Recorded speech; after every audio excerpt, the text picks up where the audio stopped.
नमस्कार दोस्तों, स्वागत है आपका नॉलेज जंक्शन के एक और वीडियो में जिसमें हम डिस्कस कर रहे हैं इलेक्शंस के ऊपर। एक सीरीज़ कर रहे हैं जिसमें हम पूरा डिस्कस कर रहे हैं कि इलेक्शंस क्या होते हैं और किस तरीके से दो मेजर डेमोक्रेसी के अंदर इलेक्शंस कंप्लीट होते हैं, प्रोसेस क्या होती है।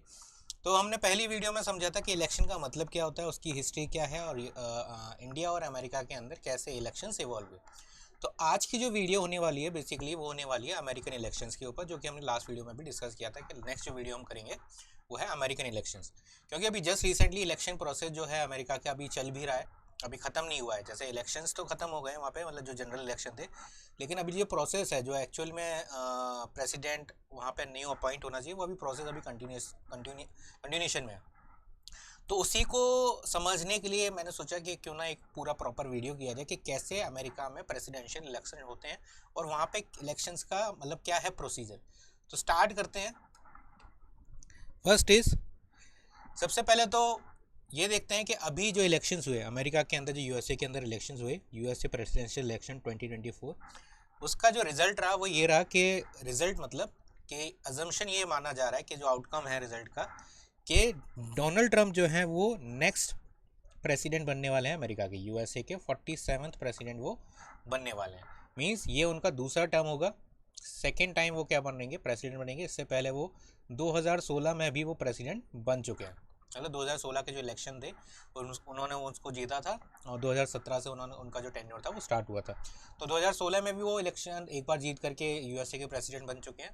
तो दोबारा वो प्रेसिडेंट बनने वाले हैं कब, 2024 के जो इलेक्शन है उससे ही अजम्पशन ऐसा लगाया जा रहा है कि वो नेक्स्ट जो प्रेसिडेंट होंगे अमेरिका के वो होंगे। क्या रिजल्ट रहा अमेरिका के इलेक्शंस का? अमेरिका के इलेक्शंस में ये रिजल्ट रहा कि उनके सामने जो कैंडिडेट थी, मतलब डोनाल्ड ट्रंप के सामने जो कैंडिडेट थी वो थी कमला हैरिस, जो कि अभी करंटली वाइस प्रेसिडेंट भी हैं, करंट वाइस प्रेसिडेंट है वो।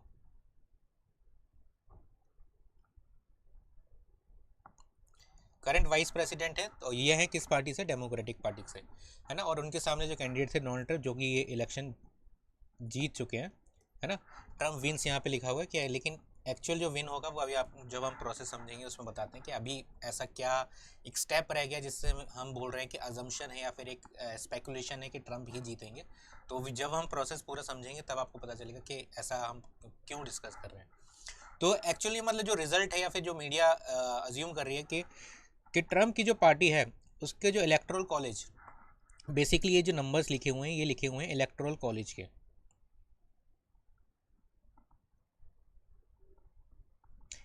तो इलेक्ट्रल कॉलेज के अंदर जो सीट्स होती हैं वो होती हैं 538। तो 538 में से जो मेजोरिटी जो मार्क होता है वो होता है 270, क्योंकि इसका हाफ करते हैं तो 269 आता है, तो 269 प्लस 1 तो ये क्या हो जाएगा 270 हो जाता है। तो 270 क्या है, मेजोरिटी मार्क है अमेरिका के अंदर अगर इलेक्शंस को जीतना है प्रेसिडेंशियल इलेक्शन में। तो क्योंकि डोनाल्ड ट्रंप की जो पार्टी है वहाँ पर क्या उसको कितने मिल चुके हैं, 312, तो ये अज्यूम किया जा रहा है कि ट्रंप ही क्या होंगे, नेक्स्ट प्रेसिडेंट होंगे वहाँ पे। तो और जो डेमोक्रेटिक पार्टी जो कमला हैरिस मतलब जो उनके अपोनेंट थी वो उनको मिले हैं 226 वोट्स।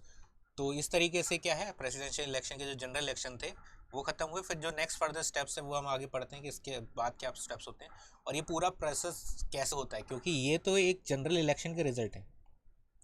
ये जो रिज़ल्ट है वो है जनरल इलेक्शन का, लेकिन इससे पहले भी बहुत एक लंबी चौड़ी प्रोसेस होती है। तो मतलब ये जो कैंडिडेट हमें दिख रहे हैं ना यहाँ पर, Donald Trump and Kamala Harris, इस पोजीशन तक मतलब यही प्रेसिडेंशियल इलेक्शन लड़ेंगे, यहाँ तक पहुँचने के लिए भी इनको एक बहुत लंबी प्रोसेस से होकर के गुजरना पड़ता है। तो क्या प्रोसेस होती है वही समझते हैं आज कि प्रेसिडेंशियल इलेक्शन का क्या प्रोसेस है यूएसए के अंदर और कैसे मतलब इंडिया के इलेक्शन से वो एक डिफरेंट दिखता है या अलग दिखता है, और कैसे वहाँ पर वोटिंग होती है या फिर किस तरीके से कैंडिडेट अपने आप को डिक्लेयर करते हैं कि वो प्रेसिडेंट बनना चाहते हैं, क्या प्रोसेस होता है, मतलब कितना लंबा टाइम लगता है। लगभग जैसे मैंने बताया ये एक दो, अगर यूएस प्रेसिडेंशियल इलेक्शन की हम बात करें तो लगभग ये 2 साल का प्रोसेस होता है। तो इलेक्शन मतलब जिस दिन प्रेसिडेंट अपॉइंट होने वाला है उससे 2 साल पहले से तैयारियां चालू हो जाती हैं कि नेक्स्ट प्रेसिडेंशियल इलेक्शन की। ठीक है, मतलब जो जैसे फॉर एग्जांपल कि अभी जो इलेक्शन हुए हैं उसमें प्रेसिडेंट अपॉइंट कब होंगे, 2025 में, नेक्स्ट जनवरी में ही तो अपॉइंट होंगे। लेकिन जो इसकी तैयारियां थी वो चालू हो गई थी कब से, 2023 से ही। तो लगभग 2 साल का टाइम लगता है हमें एक प्रेसिडेंट मतलब यूएसए को एक प्रेसिडेंट मिलने के लिए। तो वही प्रोसेस को समझते हैं कि 2 साल में ऐसा ऐसा क्या इवेंट्स होते हैं, क्या प्रोसीजर होता है। तो स्टार्ट करते हैं। सबसे पहले कि यूएस पॉलिटिक्स के अंदर मतलब यूएसए का जो इलेक्शन होता है वो एक इनडायरेक्ट इलेक्शन होता है प्रेसिडेंट के लिए। अब क्योंकि यूएसए क्या है, एक फेडरल स्टेट है। फेडरल स्टेट का मतलब क्या होता है, जहाँ पर एक सेंट्रल पावर होती है और एक स्टेट पावर होती है। ठीक है, जहाँ पे दो लेवल ऑफ गवर्नमेंट होती है ना, दो या दो से ज़्यादा होती है, तो उसको बोलते हैं फेडरल सिस्टम या federal level of federal system of government. तो अमेरिका एक प्रॉपर फेडरल है। जैसे हम अपने देश को भी फेडरल बोलते हैं, लेकिन हम फेडरल नहीं है, हम यूनियन ज़्यादा है। हम क्या है, यूनियन ज़्यादा है ना कि फेडरल। हिंदी में दोनों को ही, फेडरल और यूनियन को ही क्या बोलते हैं, संघ बोलते हैं, लेकिन एक्चुअल जो मीनिंग होता है थोड़ा सा डिफरेंट होता है। तो फेडरल का मतलब होता है कि जहाँ पर स्टेट के पास भी बराबर पावर्स हो सेंट्रल के मुकाबले। जैसे यहाँ पर अगर अमेरिका में देखें तो सेंट्रल का भी क्या होता है, एक कॉन्स्टिट्यूशन होता है। सेंटर के पास भी एक कॉन्स्टिट्यूशन है। सेंटर के पास भी क्या होता है, कॉन्स्टिट्यूशन होता है। सेंटर के पास भी क्या होता है, एक फ्लैग होता है। और सेंट्रल के पास भी एक असेंबली भी होती है। और सेंट्रल की ही फोर्थ पॉइंट अगर है, सिटीजनशिप भी होती है। सेम चीज़ें क्या होती हैं, स्टेट में होती हैं। फेडरल की हम बात कर रहे हैं, फेडरल में हम बात कर रहे हैं। तो यहाँ पे स्टेट का अपना खुद का कॉन्स्टिट्यूशन भी होता है, खुद का फ्लैग भी होता है, खुद की असेंबली भी होती है, और खुद की सिटीजनशिप भी होती है। ये बहुत इंपॉर्टेंट है। तो फेडरल में मतलब अमेरिका में डुअल सिटीजनशिप की कॉन्सेप्ट है। मतलब वहाँ पर क्या है, स्टेट सिटीजनशिप भी दी जाती है और सेंट्रल सिटीजनशिप भी मिलती है। मतलब अगर कोई पर्सन कैलिफोर्निया में रहता है तो उसके पास दो सिटीजनशिप होंगी, एक कैलिफोर्निया की सिटीजनशिप होगी और एक यूएसए की सिटीजनशिप होगी। तो दो सिटीजनशिप लेकर के वो मतलब अमेरिका में रहता है। लेकिन इंडिया में ऐसा कॉन्सेप्ट नहीं है। इंडिया में क्या है, एक सिंगल सिटीजनशिप है। मतलब अगर इंडिया में किसी भी स्टेट में भी रहता है तो वो इंडिया का मतलब भारत देश का नागरिक है। वो ना उत्तर प्रदेश का सिटीजन नहीं कहलाएगा, वो डोमिसाइल कहलाएगा, लेकिन सिटीजन किसका कहलाएगा, इंडिया का कहलाएगा। सिमिलरली वहाँ पर इंडिया के अंदर स्टेट का कोई कॉन्स्टिट्यूशन नहीं है, स्टेट की कोई फ्लैग नहीं है, स्टेट की कोई सिटीजनशिप नहीं है। असेंबली जरूर होती है, क्योंकि एक हम फेडरल स्ट्रक्चर फॉलो करते हैं सिर्फ और सिर्फ लेवल्स के अंदर, ताकि जो स्मूथनेस या फिर डिलीवरी जो आप टास्क है वो हम आसानी से कर पाएँ।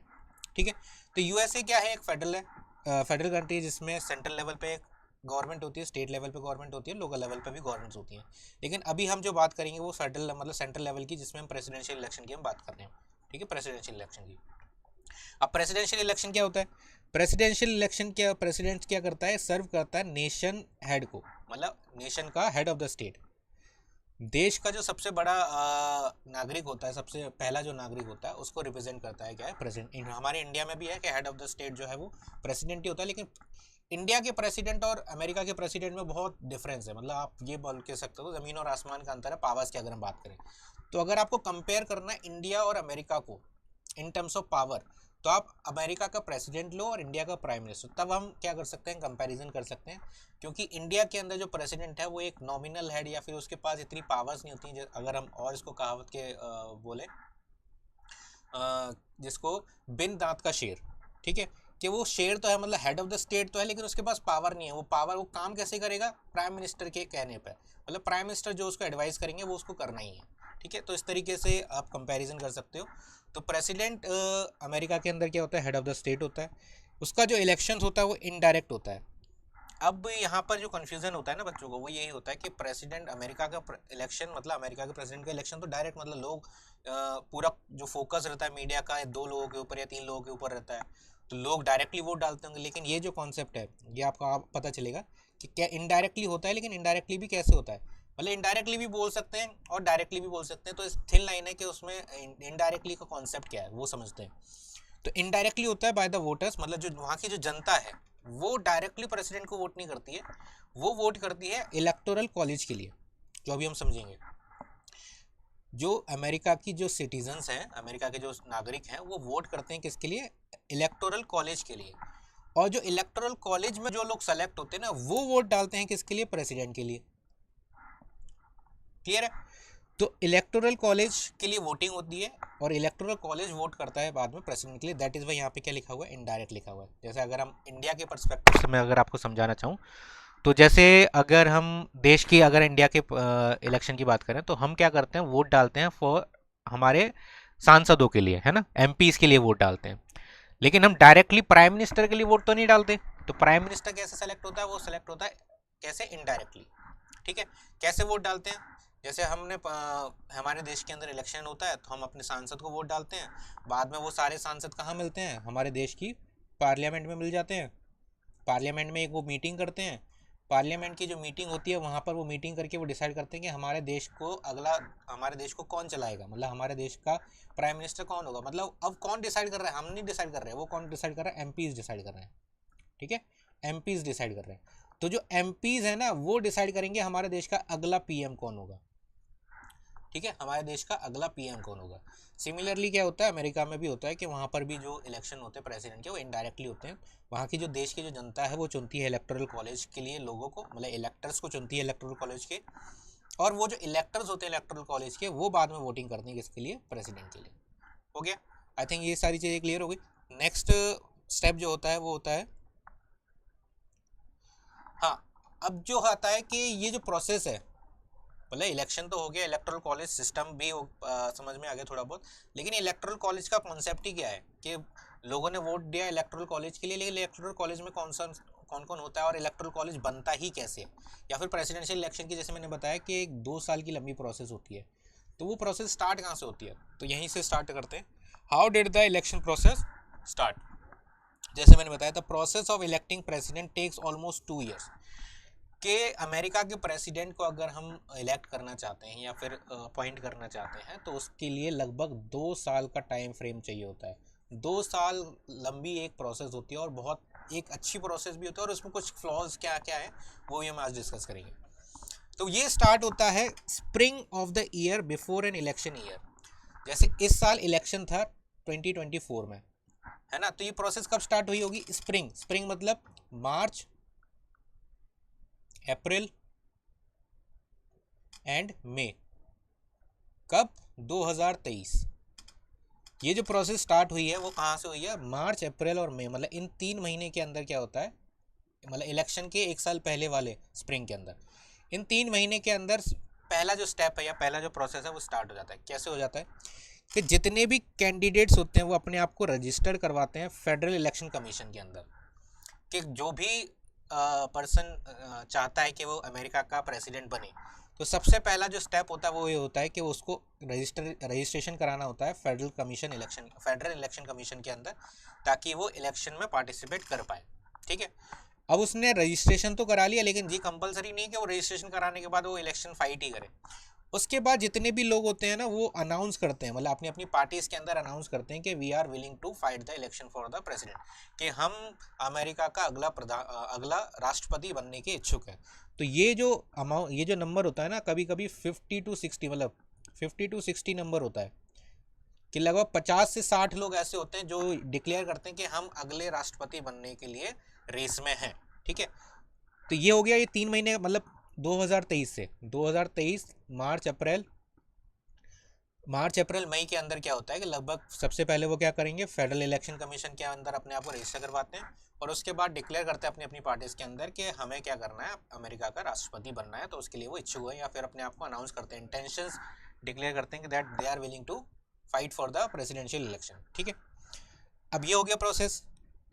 अब मार्च अप्रैल मई के अंदर, अब क्योंकि डिक्लेयर करने में, अब जैसे तो मैं भी बोल सकता हूँ मुझे भी प्रधानमंत्री बनना है भारत देश का, लेकिन ज़रूरी थोड़ी है कि मैं बन ही जाऊँगा, या फिर मैंने जोश में लोगों के बातों में आकर के डिक्लेयर कर दिया। तो कई बार ऐसा होता है कि लोग डिक्लेयर तो कर देते हैं, लेकिन 2 से 3 महीने के बाद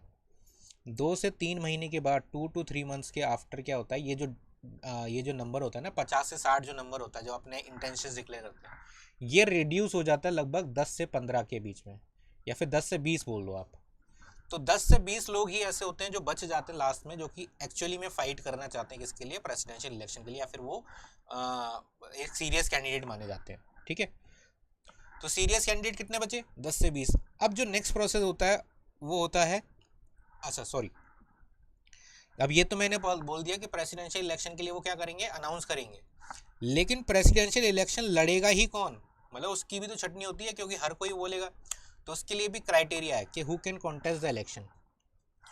कि अमेरिका में जैसे हमारे देश के अंदर भी क्या है 35 ईयर्स की एज होनी चाहिए, है ना, प्रेसिडेंशियल इलेक्शन के लिए, सिटीजनशिप इंडिया की होनी चाहिए। तो सिमिलरली वैसे ही कुछ कॉन्सेप्ट अमेरिका के अंदर भी है। सबसे पहले क्या है, एक natural born citizen. Natural born citizen का मतलब होता है कि वो नागरिक अमेरिका में ही उसका जन्म हुआ हो, अमेरिकन बर्थ पर्सन, ठीक है, अमेरिका में ही जन्म हुआ हो तो वो क्या माना जाएगा, एक नेचुरल सिटीजन माना जाएगा, और उसके पास अमेरिकन सिटीजनशिप हो, अमेरिकन सिटीजनशिप विद, ठीक है। तो अमेरिकन सिटीजनशिप के साथ साथ उसको क्या है, अमेरिका में ही जन्म लेना चाहिए, लेना पड़ेगा, तभी वो माना जाएगा एक नेचुरल बॉर्न सिटीजन।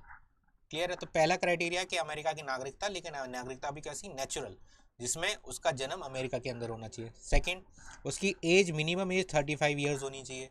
और जो थर्ड पॉइंट है जो कि इधर इसी से एसोसिएटेड है कि अमेरिका में जन्म लिया, अमेरिका की सिटीजनशिप भी है, लेकिन वो रहता है इंग्लैंड के अंदर, है ना, पिछले 20 साल से वो इंग्लैंड के अंदर रह रहा है, तो क्या वो अमेरिका के इलेक्शन लड़ पाएगा? नहीं लड़ पाएगा। क्यों? क्योंकि एक क्राइटेरिया और है कि उसको यूएस रेसिडेंट होना चाहिए। कब तक? 14 सालों के लिए। कम से कम उसको 14 साल तक अमेरिका में रहना पड़ेगा, अमेरिका की सिटीजनशिप लेनी पड़ेगी, अमेरिका की सिटीजनशिप होनी चाहिए। और अमेरिका की सिटीजनशिप भी कैसी? जब वो उसने जन्म ही कहाँ लिया हो, अमेरिका के अंदर लिया हो, ठीक है। और मिनिमम एज जो है वो 35 ईयर्स है, जैसे इंडिया के अंदर भी 35 ईयर्स ऑफ एज है फॉर द प्रेसिडेंशियल इलेक्शन, ठीक है। अभी हद तक हमने देखो कहाँ तक सीखा, कहाँ तक समझ में आया हमें, कि जो पहला प्रोसेस था कि जो 2023 मतलब इलेक्शन से एक साल पहले, अगर हम 2024 को बेस मान के चल रहे हैं क्योंकि इसी साल इलेक्शन हुआ है, 2023 के स्प्रिंग में क्या करते हैं लोग, अपने आप को रजिस्टर करते हैं फेडरल इलेक्शन कमीशन के अंदर, ठीक है। इंटेंशंस डिक्लेयर करते हैं, वो लोग इंटेंशंस डिक्लेयर करते हैं कि हमें अमेरिका का क्या करना है, प्रेसिडेंट बनना है, ठीक है। तो इंटेंशंस डिक्लेयर हुए। सीरियस कैंडिडेट कितने रह जाते हैं लास्ट में? 10 से 20, या फिर आप नंबर जो भी लास्ट में बचता है, और कई बार ये 5 से 6 भी रह जाते हैं, मतलब ऐसा नहीं है 10 से 20 ही रहते हैं। जो भी मतलब कैंडिडेट अपने आप को विड्रॉ करते जाते हैं, लास्ट में जो सेकेंड स्टेप के लिए जो लोग बचते हैं वो लगभग बहुत ही कम लोग बचते हैं, 10 से 20 या 5 से 6 इतने ही लोग हो सकते हैं। तो जो ये हैं सीरियस कैंडिडेट्स जिनको अमेरिका के इलेक्शन में पार्टिसिपेट, प्रेसिडेंशियल इलेक्शन में पार्टिसिपेट करना है, ठीक है। पार्टिसिपेट मतलब कॉन्टेस्ट करना है, ठीक है। अब इलेक्शन लड़ने के लिए क्या एक रिक्वायरमेंट है, क्या एलिजिबिलिटी है, वो हमने यहाँ पढ़ी है कि natural born citizen, minimum 35 years, और US resident for the 14 years, ठीक है। नेक्स्ट स्टेप जो आता है वो आता है कि सीरियस कैंडिडेट मिल गए, उसके बाद आते हैं प्राइमरीज एंड कॉकसेस का रोल आता है। अब यहाँ पर क्या है, प्राइमरीज और कॉकसेस, आपने वर्ड बहुत बार सुना होगा अमेरिकन इलेक्शन के अंदर, लेकिन एक्चुअली इसका मतलब क्या होता है वो हम समझेंगे आज। देखो, primaries and caucuses are two ways that people help state and political parties to choose political presidential nominees. क्या था, जैसे मैंने बताया आपको कि लोग अपने आप को डिक्लेयर करते हैं, अनाउंस करते हैं, इंटेंशंस डिक्लेयर करते हैं कि वो प्रेसिडेंट के इलेक्शंस में कॉन्टेस्ट करना चाहते हैं या कॉन्टेस्ट करेंगे। अब वो नंबर है बहुत, तो उसमें से पार्टीज को सेलेक्ट करना पड़ता है, या पार्टीज क्या करती हैं उसमें से अपने अंदर ही कुछ प्राइमरीज या फिर कॉकसेस के थ्रू वो जानने की कोशिश करती हैं कि हमारे पार्टी की तरफ से कौन सूटेबल कैंडिडेट है जो हमारी पार्टी को रिप्रेजेंट करेगा प्रेसिडेंशियल इलेक्शन के अंदर। तो ये काम होता है प्राइमरीज एंड कॉकसेस का। तो ये हेल्प करती हैं, प्राइमरीज एंड कॉकसेस क्या करती हैं, हेल्प करती हैं पॉलिटिकल पार्टीज को कि उनकी पार्टी की तरफ से प्रेसिडेंशियल इलेक्शन के लिए कौन कॉन्टेस्ट करेगा, या उनकी पार्टी की तरफ से किसको टिकट मिलेगी। टिकट वर्ड आप फैमिलियर हो गए, इंडिया अगर हम के इलेक्शन की बात करते हैं तो बहुत यूज़ में आता है टिकट, मतलब उनकी पार्टी की तरफ से प्रेसिडेंट के लिए किसको टिकट दी जाए, तो उसके लिए प्राइमरीज एंड कॉकसेस का क्या है, यूज़ है। अब कैसे काम करती हैं ये? The election process start with the primaries and caucuses in January Feb in the election year. जैसे मैंने बताया था कि यहाँ पर कि स्प्रिंग में क्या होता है, इंटेंशंस डिक्लेयर होती हैं। सीरियस कैंडिडेट लगभग अगर हम बात करें तो सीरियस कैंडिडेट नवंबर और दिसंबर तक बच जाता है, मतलब ये जो सीरियस कैंडिडेट है ना वो यहाँ तक नवंबर दिसंबर तक ही बच पाते हैं। कब? 2023।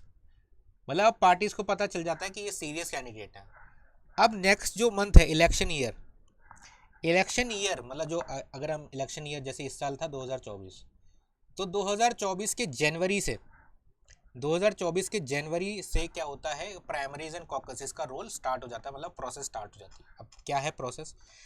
Primaries are organise by state, state मतलब जो स्टेट गवर्नमेंट्स हैं, स्टेट गवर्नमेंट या लोकल अथॉरिटीज़ होती हैं वो करवाती हैं, जिसमें सीक्रेट बैलेट का यूज़ होता है वोटिंग के लिए, जिसमें प्रेसिडेंशियल कैंडिडेट को क्या किया जाता है, सेलेक्ट किया जाता है। मतलब हर स्टेट क्या करता है, जैसे हर स्टेट क्या करेगा अपने लोकल लेवल के ऊपर हर पार्टी की तरफ से इलेक्शन करवाएगा, मतलब डेमोक्रेटिक पार्टी के लिए भी इलेक्शन होगा और रिपब्लिकन पार्टी के लिए भी इलेक्शन होगा। तो स्टेट क्या करता है वहाँ पर ये आइडिया लगाने की कोशिश करता है कि दोनों पार्टी की तरफ से अच्छा कैंडिडेट कौन है। तो वहाँ पर एक सीक्रेट बैलेट के थ्रू क्या होता है, इलेक्शन होता है। सीक्रेट बैलेट के थ्रू इलेक्शन होने के बाद, और ये जो प्रोसेस है ना बहुत लंबा प्रोसेस अभी बताते हैं। सिमिलरली कॉकसेस क्या है, ये अनऑर्गेनाइज होती हैं, ये होती हैं ऑर्गेनाइज, स्टेट ऑर्गेनाइज होती हैं, मतलब गवर्नमेंट ऑर्गेनाइज होती हैं, ये स्टेट ऑर्गेनाइज्ड है। और ये अनऑर्गेनाइज या फिर जो बोल सकते हैं पॉलिटिकल पार्टी के थ्रू ये ऑर्गेनाइज की जाती हैं, या फिर प्राइवेट इवेंट्स होते हैं। तो एक आइडिया लगाया जाता है, परसेप्शन निकालने की कोशिश की जाती है कि दोनों या फिर जितनी भी बड़ी पार्टीज हैं, मतलब जैसे आपने सुना होगा कि टू पार्टी सिस्टम है, अमेरिका में टू पार्टी सिस्टम नहीं है, ये बहुत बड़ा मिथ है। तो अमेरिका के अंदर टू पार्टी सिस्टम नहीं है, लेकिन वहाँ की जो सबसे बड़ी जो दो पार्टी हैं वो है रिपब्लिकन एंड डेमोक्रेटिक। इसलिए वहाँ के लोगों को लगता है कि मतलब वहाँ के अगर हम कॉन्टेक्स्ट में कुछ भी चीज़ें पढ़ते हैं तो हमें लगता है कि वहाँ पे टू पार्टी सिस्टम, लेकिन ऐसा नहीं है। वहाँ पे जो पार्टीज़ हैं वो बहुत सारी हैं, लेकिन मेजर दो ही पार्टी हैं। जैसे इंडिया के अंदर भी हम बात करें मल्टी पार्टी सिस्टम है, लेकिन मेजरली जो बड़ी पार्टी है वो बीजेपी एंड कांग्रेस ही है ना, बीजेपी एंड कांग्रेस है। क्योंकि सेंटर में कोई भी गवर्नमेंट बनती है ना तो बीजेपी की सपोर्ट से बन सकती है ना ही कांग्रेस की सपोर्ट से बन सकती है ना। एक बार हुआ था लेकिन वो ज़्यादा दिन तक चली नहीं। तो सिमिलरली क्या है, अमेरिका में भी दो मेजर पार्टीज हैं, रिपब्लिकन डेमोक्रेटिक, जैसे इंडिया में बीजेपी एंड कांग्रेस है। ठीक है। तो प्राइमरीज हैं स्टेट ऑर्गेनाइज, जितनी भी स्टेट गवर्नमेंट्स हैं, लोकल अथॉरिटीज़ हैं, वो हर दोनों पार्टी की तरफ से क्या करवाती हैं, इलेक्शंस करवाती हैं, और पता करने की दोनों पार्टी मतलब जितनी भी पार्टी वहाँ पे इलेक्शन लड़ रही हैं, और पता करने की कोशिश करती हैं कि कौन सा कैंडिडेट क्या है, अच्छा है किस पार्टी की तरफ से। तो वोटिंग होती है और वोटिंग में डिसाइड होता है कि हाँ मतलब एक ये कैंडिडेट की तरफ लोगों का थोड़ा रुझान है या फिर ये लोगों को पसंद है, तो इस तरीके से। और कॉकसेस क्या करती हैं, इवेंट्स करवाते हैं या फिर पब्लिक में, जैसे यहाँ पर नुक्कड़ नाटक होता है, इवेंट्स होते हैं, रैलीज होती हैं, उससे आइडिया लगाया जाता है कि किस कैंडिडेट को पार्टीज़ को क्या करना चाहिए, टिकट देना चाहिए। ठीक है।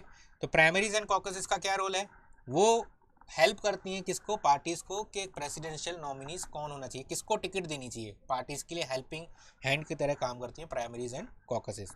ओके। नेक्स्ट जो स्टेप आता है वो आता है नेशनल कन्वेंशन का, ये है स्टेप 3।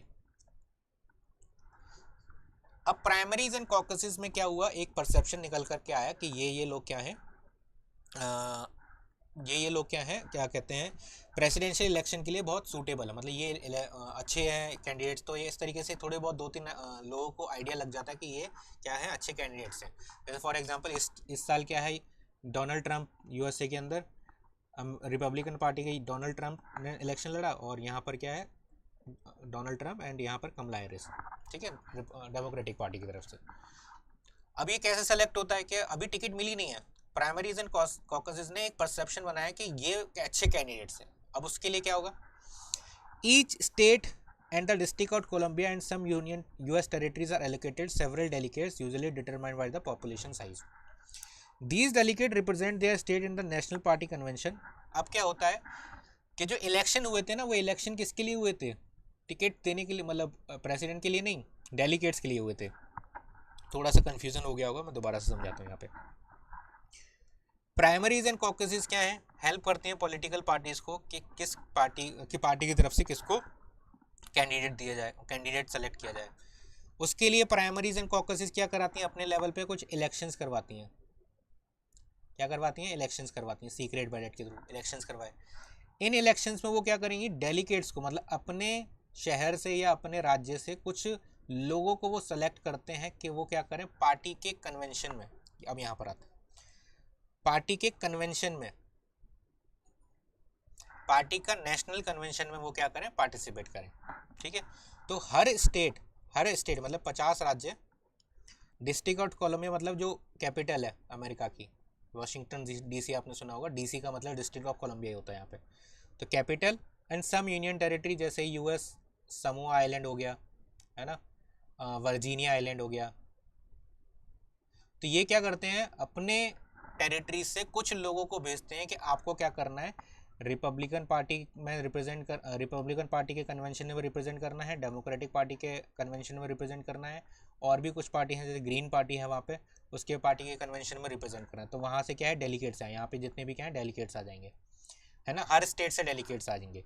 तो हर स्टेट से डेलीगेट्स आ जाएंगे, जैसे फॉर एग्जांपल 50 राज्य हैं, तो 50 राज्य से क्या हुए, डेलीगेट्स आ गए, तो यहाँ पर 50 डेलीगेट्स हो गए।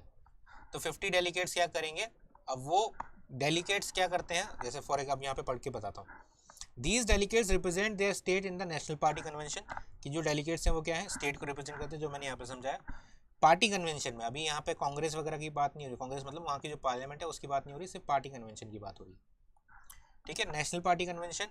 And vote to decide each party presidential candidate, वो क्या करते हैं, वहाँ पे वोटिंग होती है, मतलब अगेन दोबारा देखो, डेलीगेट्स के लिए वोटिंग हुई, डेलीगेट्स के लिए अभी प्रेसिडेंशियल इलेक्शन आए नहीं है, लेकिन कितनी वोटिंग प्रोसेस अभी चल रही है, तो इसलिए मैंने बोला था कि वहाँ पे प्रेसिडेंशियल कैंडिडेट बनना ही एक बहुत बड़ी अचीवमेंट होती है, क्योंकि इतनी बहुत लंबी चौड़ी प्रोसेस होती है प्रेसिडेंशियल कैंडिडेट बनने के लिए। तो डेलीगेट्स के लिए वोटिंग हुई। अब ये डेलीगेट्स क्या करेंगे, डेलीगेट्स भी वोटिंग करेंगे, डेलीगेट्स भी क्या करते हैं, वोटिंग करते हैं। अब ये डेलीगेट्स क्या होते हैं, दो तरीके के होते हैं, there are two main types of delegates, ठीक है। कैसे होते हैं, एक होते हैं प्लेस्ड डेलीगेट्स और एक होते हैं अनप्लेस्ड डेलीगेट्स। जैसे स्टेट के अंदर जो प्राइमरीज एंड कॉकसेस थे, वहाँ पर जब इलेक्शंस हुए तो वहाँ पे लोगों को बोला जाता है कि जब आप डेलीगेट बनोगे, तो जैसे फॉर एग्जांपल अगर आप रिपब्लिकन कन्वेंशन के डेलीगेट बन रहे हो, तो आपको किसको वोट करना है, डोनाल्ड ट्रंप के लिए ही वोट करना है, ठीक है। ये बोल करके अगर आपको भेजा जा रहा है, अगर बनाया जा रहा है आपको डेलीगेट, तो आप कैसे डेलीगेट हो गए, प्लेस्ड डेलीगेट्स हो गए, ठीक है। Who have support the candidate to whom they assign to primary in a caucuses. जब वो प्राइमरी एंड कॉकसेस में जब वो इलेक्शन लड़ रहा था, तो जब उसको वोट मिले थे, तो वोट मिलते समय लोगों ने ये बोला था कि जब आपको डेलीगेट बनोगे, जब आपको डेलीगेशन कन्वेंशन में भेजा जाएगा रिपब्लिकन पार्टी के, तो आपको किसको वोट डालना है, डोनाल्ड ट्रंप को ही वोट डालना है, ठीक है। तो ऐसे डेलीगेट्स को बोला जाता है प्लेस्ड डेलीगेट। एक होते हैं अनप्लेस्ड डेलीगेट्स या super delegates, who can freely choose which candidate they want to support, जो कि बहुत कम होते हैं, बहुत ही मिनिमम नंबर्स होते हैं इसके, मिनिमम नंबर्स होते हैं इसके, ठीक है। तो हर पार्टी का एक अपना एक क्या बोल सकते हैं, एक कन्वेंशन होता है, और उसमें इलेक्शंस होते हैं डेलीगेट्स का, डेलीगेट्स आते हैं हर स्टेट के अंदर, वहाँ पर वो वोटिंग करते हैं, वोटिंग में जो भी उस वोटिंग को जीत जाता है, उसके बाद उसको क्या मिल जाती है, रिपब्लिकन मतलब जो भी वहाँ की मेजर पार्टी है, रिपब्लिकन डेमोक्रेटिक पार्टी की तरफ से प्रेसिडेंशियल इलेक्शन की क्या मिल जाती है, टिकट मिल जाती है, ठीक है। तो यहाँ पर मतलब नेशनल कन्वेंशन में डिसाइड होता है, जैसे आपने न्यूज़ में कई बार सुने होंगे कि डोनाल्ड ट्रंप ने कन्वेंशन का इलेक्शन जीता, है ना। तो नेशनल कन्वेंशन का इलेक्शन जीतना मतलब उनको उन्होंने अपने अंदर अपने पार्टी के अंदर ही जो इलेक्शंस होते हैं वो जीत लिए, तो उनके जो कंपटीशन होता है वो हट जाता है, और पार्टी की तरफ से डिसाइड हो जाता है कि हमारे रिपब्लिकन पार्टी की तरफ से प्रेसिडेंशियल इलेक्शन में कौन पार्टिसिपेट या कौन कॉन्टेस्ट करेगा, ठीक है। तो नेशनल कन्वेंशन वो मतलब स्टेप होता है जहाँ पर डिसाइड होता है कि एक्चुअल में इलेक्शन किसके बीच में होने वाला है। यूएसए का जो इलेक्शन है, प्रेसिडेंशियल इलेक्शन की हम बात कर रहे हैं, इलेक्शन जो है वो किसके बीच में होने वाला है। तो जैसे इस साल का जो इलेक्शन था, मेजरली दो मेजर कैंडिडेट थे, कमला हैरिस एंड डोनाल्ड ट्रंप। तो ये हैं डेमोक्रेटिक पार्टी की तरफ से, ये जो सिंबल है ये डेमोक्रेटिक पार्टी का है, डेमोक्रेटिक पार्टी की तरफ से, और ये रिप्रेजेंट कर रहे हैं किसको, रिपब्लिकन पार्टी को। तो ये थे रिपब्लिकन पार्टी की तरफ से, मतलब इन्होंने रिपब्लिकन कन्वेंशन को जीता था,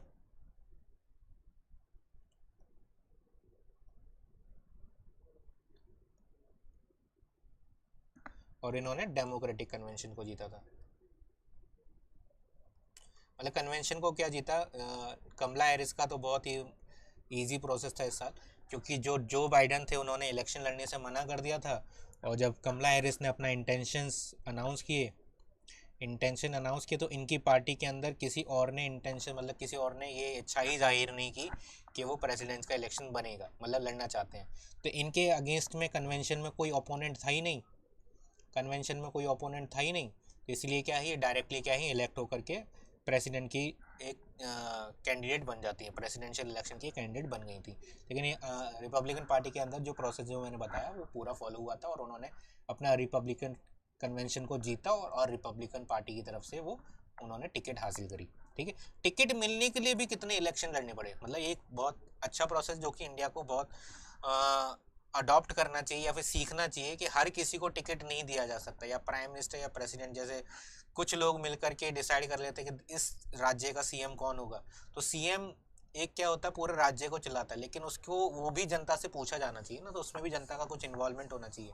कुछ प्राइमरीज कॉकसेस जैसा कुछ इंस्टीट्यूशन इंडिया में भी इम्प्लीमेंट होनी चाहिए, कि बताया पता लगे कि कौन देश को चलाने वाला है या फिर कौन अपने राज्य को चलाने वाला है। तो इस तरीके की प्रोसेस हमें सीखना चाहिए। और मतलब हमारा देश का संविधान वैसे बहुत अच्छा है, लेकिन कुछ अच्छी चीज़ें इम्प्लीमेंट अगर हम करें तो उसमें कोई बुरी बात नहीं है।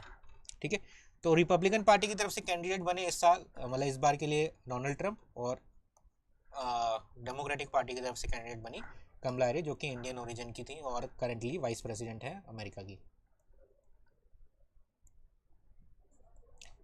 ठीक है, नेक्स्ट जो आता है, अब देखो इलेक्शन की टिकट तो मिल गई, अब कैंडिडेट पता चल गए कि रिपब्लिकन पार्टी की तरफ से हैं डोनाल्ड ट्रंप और डेमोक्रेटिक पार्टी की तरफ से हैं कमला हैरिस। ये मेजर दो पार्टी है, मैं ये नहीं बोल रहा कि यही दो कैंडिडेट्स हैं, इसके अलावा भी छोटी छोटी पार्टियां होती हैं, लेकिन मेजर दो पार्टी यही हैं। तो इलेक्शन, अब इसके बाद होता है इलेक्शन कैंपेन स्टार्ट। ठीक है, अब इलेक्शन कैंपेन में क्या होता है, after the nominee for each political party have been chosen, जो कि कन्वेंशन में हुआ था। कन्वेंशन में क्या हुआ, डिसाइड हुआ कि रिपब्लिकन की तरफ से डोनाल्ड ट्रंप पार्टिसिपेट करेंगे, डेमोक्रेटिक की तरफ से कमला हैरिस पार्टिसिपेट करेंगी। तो उसके बाद क्या होता है कि प्रेसिडेंशियल जो कैंडिडेट हैं कमला हैरिस एंड डोनाल्ड ट्रंप, अभी मतलब बेस हम ये मान के चल रहे हैं इसी साल क्योंकि इलेक्शन हुए, presidential election go head to head campaigning throughout the country. अब वो क्या करते हैं, एक दूसरे को हेड टू हेड का मतलब होता है मतलब फाइट देते हैं, चैलेंज करते हैं, और पूरे देश में वो क्या करते हैं, कैंपेन्स करते हैं। ठीक है, अब इसमें एक और अगर मैं आपको एक चीज़ बताऊं, अमेरिका में अगर हम देखें स्टेट्स को डिवाइड करें तो वहाँ पे क्या है, कॉन्सेप्ट चलता है red state, blue state and purple state. तो रेड स्टेट जनरली कंसिडर किया जाता है किसके लिए, रेड स्टेट जनरली कंसिडर किया जाता है किसके लिए, रिपब्लिकन पार्टीज के लिए। ब्लू स्टेट कंसिडर होता है किसके लिए, डेमोक्रेटिक के लिए। और पर्पल स्टेट की अगर हम बात करें तो पर्पल स्टेट को जनरली हम बोलते हैं स्विंग स्टेट या सुपर स्टेट्स।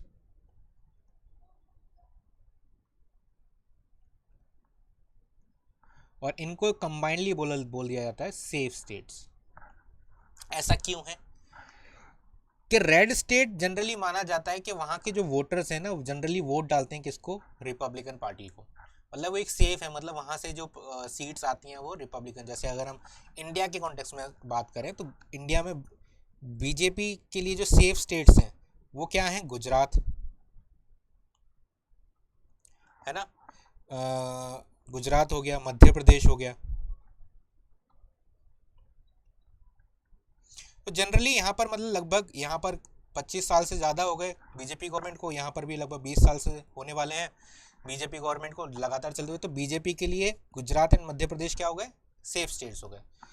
कांग्रेस की बात करें तो कांग्रेस साउथ के स्टेट्स में ज़्यादा पॉपुलर है, तो वहाँ पर क्या है, अभी तो थोड़ा उसका डिक्लाइन है, वरना कई बार ऐसा था कि वहाँ पर लगभग 25-25 साल तक कांग्रेस की सरकारें थी। तो कांग्रेस के लिए भी ऐसी कुछ रेड और सेफ स्टेट्स होते हैं, जिसमें से एक one of the safe states अगर हम माने तो उसको कौन सा स्टेट मान सकते हैं कांग्रेस के लिए। अभी तो कांग्रेस के लिए कोई सेफ स्टेट नहीं है क्योंकि हर जगह ये से वो हार रही है। ठीक है, तो उसको थोड़ा काम करना पड़ेगा अपनी पॉलिसीज़ के ऊपर। लेकिन अमेरिका की अगर कॉन्टेक्स्ट में बात करें तो यहाँ पर क्या होता है, रेड ब्लू एंड पर्पल का कॉन्सेप्ट चलता है, जिसमें रेड स्टेट क्या होते हैं, रिपब्लिकन पार्टीज़ को वोट करते हैं mostly, blue state generally democratic parties को वोट करते हैं, और पर्पल जो स्टेट्स होते हैं ना ये एक स्विंग स्टेट या फिर ऐसे वोटर्स होते हैं जो कि कभी इधर वोट डालते हैं, कभी उधर वोट डालते हैं, कभी रिपब्लिकन पार्टी को वोट डालते हैं, कभी डेमोक्रेटिक पार्टी को वोट डालते हैं। तो मेनली जो फोकस होता है ना पार्टीज का, वो इन्हीं स्विंग स्टेट्स के ऊपर होता है, पर्पल स्टेट्स के ऊपर होता है। क्योंकि जनरली का माना जाता है कि रेड स्टेट तो डेमोक्रेटिक या सॉरी रेड स्टेट तो रिपब्लिकन पार्टी के पास आ ही जाएंगे अगर इलेक्शन जीतना है। तो ये जो स्विंग स्टेट है ना, असली जो फाइट होती है, असली जो कॉन्टेस्ट होता है इन्हीं स्विंग स्टेट्स के अंदर होता है। तो इन्हीं के अंदर क्या करना होता है, कैंपेनिंग करनी होती है। कैंपेनिंग वो करते हैं जनरली। तो यही एक मेन फाइट देखने को मिलती है, जिसके बाद जो इलेक्शन का जो रिजल्ट है वो डिसाइड होता है। ठीक है।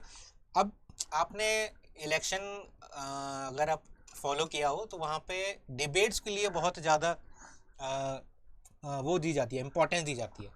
तो डिबेट्स का कॉन्सेप्ट जो निकल कर के आया ना, वो कैसे निकल कर के आया कि 1980 के आसपास, 1985 आई थिंक, 1985 के आसपास ये डिसाइड किया दोनों ही मेजर बड़ी पार्टी ने, रिपब्लिकन पार्टी और डेमोक्रेटिक पार्टी ने, डेमोक्रेट्स, रिपब्लिकन एंड डेमोक्रेट्स ने डिसाइड किया कि हम एक क्या बनाते हैं, एक नॉन प्रॉफिट ऑर्गेनाइजेशन बनाते हैं। नॉन प्रॉफिट ऑर्गेनाइजेशन बनाते हैं। नॉन प्रॉफिट ऑर्गेनाइजेशन का काम क्या होगा कि जब भी प्रेसिडेंशियल इलेक्शन होंगे, प्रेसिडेंशियल इलेक्शन जब होंगे अमेरिका के अंदर, तो ये प्रेसिडेंट्स के बीच में इलेक्शंस की डिबेट करवाएंगे। डिबेट का मतलब है, और उसका नाम रखा है इन्होंने, commission on presidential election presidential debate, CPD, जिसको शॉर्ट में सीपीडी बोलते हैं। ठीक है। फंडिंग इसको कहाँ से मिलती है? फंडिंग मिलती है वही जो मैंने बताया, रिपब्लिकन एंड डेमोक्रेटिक पार्टीज, जो दो मेजर पार्टी हैं वो इसको फंडिंग करते हैं, और कुछ जो स्पॉन्सरशिप है उससे भी आती है। तो ये क्या करवाते हैं, डिबेट करवाते हैं प्रेसिडेंट्स एंड वाइस प्रेसिडेंट के इलेक्शन के लिए। प्रेसिडेंट के लिए जो डिबेट का नंबर होता है वो 3 होता है, कि मतलब प्रेसिडेंट के लिए वो 3 डिबेट्स कराते हैं, और वाइस प्रेसिडेंट के लिए 1 डिबेट कराते हैं। तो वहाँ पे आपने सुना होगा कौन डिबेट जीता या हारा। तो ऐसा वो नहीं होता, रेफरी नहीं होता कि कौन डिबेट्स को जीतता है। तो एक जीतने हारने का जो कॉन्सेप्ट है वो कहाँ कैसे निकल कर आता है कि जब डिबेट स्टार्ट होने वाली होती है, स्टार्ट होने से पहले, तो जितने भी लोग उस डिबेट को सुनने आए हैं, जितने भी लिसनर्स होते हैं उस डिबेट के, उनसे एक रफ आइडिया लगाया जाता है कि आप किसको सपोर्ट कर रहे हो, या फिर आपकी क्या एक्सपेक्टेशन है, किसकी तरफ आप अलाइंड हो, है ना। तो ये सारी चीज़ें पूछी जाती हैं उनसे। और आफ्टर, मतलब ये बिफोर डिबेट होता है, ये होता है बिफोर डिबेट, ये होता है बिफोर डिबेट। और सेम सवाल पूछे जाते हैं आफ्टर डिबेट। तो आफ्टर डिबेट के बाद जो एक रिजल्ट निकल करके आता है ना, वो फिर पब्लिकली या फिर जो न्यूज़ एजेंसी है वो बताते हैं कि डिबेट से पहले ये सीन था और डिबेट के बाद इस तरीके का लोगों में क्या है चेंजेस देखने को मिले, या फिर उनके जो माइंडसेट है, या फिर जो वोटिंग जो करने जा रहे थे वो बदला है। तो ये समझ में आ गया कि कमीशन ऑन प्रेसिडेंशियल डिबेट्स का फॉर्मेशन हुआ, गठन हुआ 1985 के आसपास। Year I am not correct, लेकिन इसी के आसपास था, 1980s वाला जो डेकेड था उसी के अंदर। तो दोनों ही पार्टी ने, जो दो मेजर पार्टी थी, उन्होंने मिलकर के डिसाइड किया कि हम एक नॉन प्रॉफिट ऑर्गेनाइजेशन बनाते हैं जो कि प्रेसिडेंशियल डिबेट कराएगी, जिसमें दोनों ही पार्टी के कैंडिडेट्स को क्या मिलेगा, मौका मिलेगा अपनी अपनी बातें रखने का लोगों के सामने, और उसके बाद लोग अच्छी तरीके से डिसाइड कर पाएंगे किसको वोटिंग करना है। तो नंबर डिसाइड हुआ कि 3 प्रेसिडेंट की होंगी और वाइस प्रेसिडेंट की कितनी होंगी, एक डिबेट होती है। अब इलेक्शन कैंपेन हो गया, उसके बाद जो नेक्स्ट स्टेप आता है, जैसे आप यहाँ देख रहे होगे, ये इस साल डोनाल्ड ट्रंप अपनी स्पीच, मतलब एक प्रेसिडेंशियल डिबेट का ही पिक्चर है, प्रेसिडेंशियल डिबेट हो रही है यहाँ पे, और इसको कौन कंडक्ट करा रहा है, सीपीडी। ठीक है, सीपीडी कंडक्ट करा रहा है। तो ये है डोनाल्ड ट्रंप और ये है कमला हैरिस। अब इलेक्शन कैंपेन के बाद आता है डे, इलेक्शन डे। क्या आता है, इलेक्शन डे। अब इलेक्शन डे क्या है, अब जैसे कैंपेनिंग जैसे अभी हम टाइमलाइन और डिस्कस कर लेते हैं। जैसे हमने बताया था कि इंटेंशंस डिक्लेयर हुए स्प्रिंग 2023, सीरियस कैंडिडेट बचे, सीरियस कैंडिडेट लगभग नवंबर दिसंबर में 2023 में। फिर प्राइमरीज एंड कॉकसेस अपना काम करती हैं, प्राइमरीज एंड कॉकसेस 2024 जनवरी से, प्राइमरीज एंड कॉकसेस अपना काम करती है जनवरी 2024 से। उनको टिकट मिलता है कब, लगभग सितंबर में। कन्वेंशंस का जो रिजल्ट आता है, कन्वेंशन रिजल्ट आता है कब, लगभग सितंबर 2024 में, सितंबर 2024 से लेकर के नवंबर बिगिनिंग 2024, यहाँ पर क्या चलता है, इलेक्शन कैंपेन चलता है।